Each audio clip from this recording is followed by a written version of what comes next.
What's going on YouTube? It's NoChainzz and I'm back for another commentary, and we are finally getting into the finals versus the Miami Heat. And as you guys can see, in game one I simulated and we ended up beating them, and I was really surprised by that because the Heat never lose when you simulate it, it seems like. But we somehow came out with a 4-point lead. It was obviously a close game, but I'm going to get into playing them right now, so let's see what happens. Hopefully I can get this win. Reaches its epic conclusion. The pinnacle atop this stage, with the attention of millions far and wide. Two teams hardened by the fire of competition find themselves within arm's reach of destiny, within grasp their place amongst the immortal legends of the game. Welcome to the NBA Finals.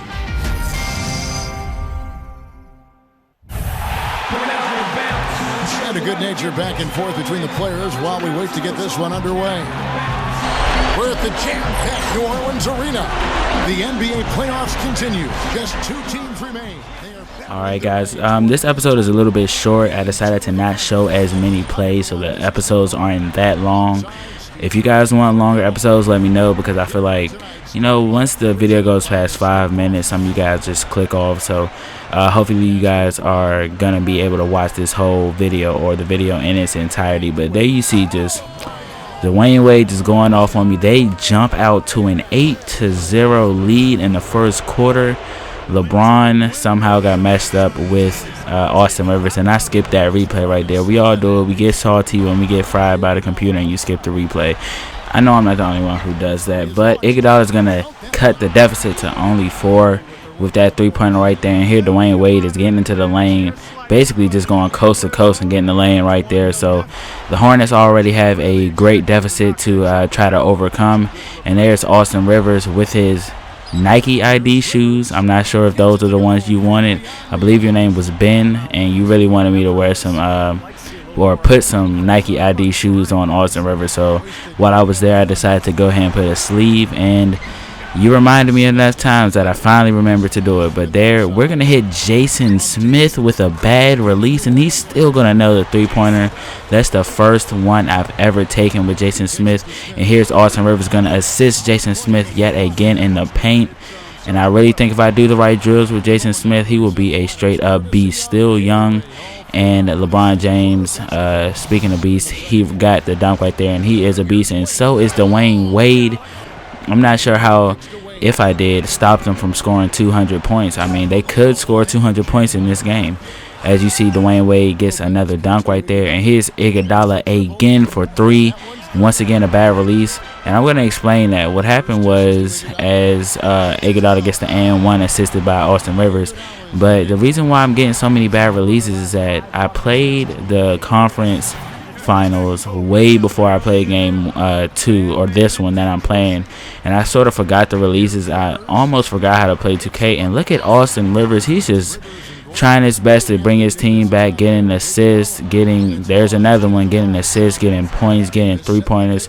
So Austin Rivers is doing his best to bring his team back. Eric Gordon really needs to step up. And speaking of Austin Rivers, there he is again with another 3. So it's just like right now he's the only one that's playing like he wants to win, as we get a dunk and finally tie the game up at 57 all. So both of our second-year players in Anthony Davis and Austin Rivers are both playing very well. We really need the points and production from our leaders. And there's Austin Rivers yet again with another three-pointer right there. So 19 points on 5 of 7 from deep. And speaking of hitting from deep, there's CJ Leslie. And we have jumped back out to a 9-point lead, but the Heat have come right back and cut it down to 3, as Udonis Haslem is going to cut it to 1 right there. And they're on a run of their own, 8-0 in the last few minutes. And there is LeBron James on the turnaround jump shot.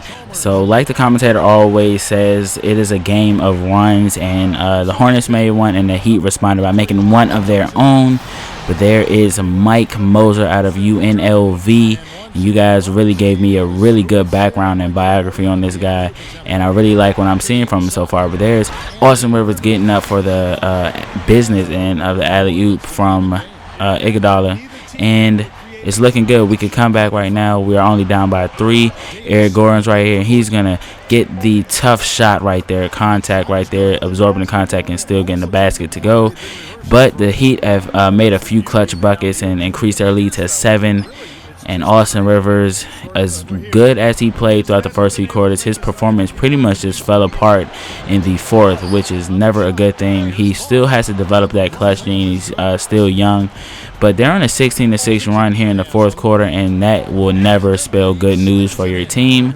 So we end up losing that game, allowing the Heat too many chances and just letting them go on too many runs for us to be able to come back. So we allow them to come into the Hive and get a win in front of our home crowd to tie the series up at 1 apiece. So I'll probably come back in game 4 or 5, depending on the future. It's still tied at game 1. I haven't played it since I played this game. So hope you guys are still interested in the series. And if you are, leave a like, and I'll see you guys in the next one. Peace.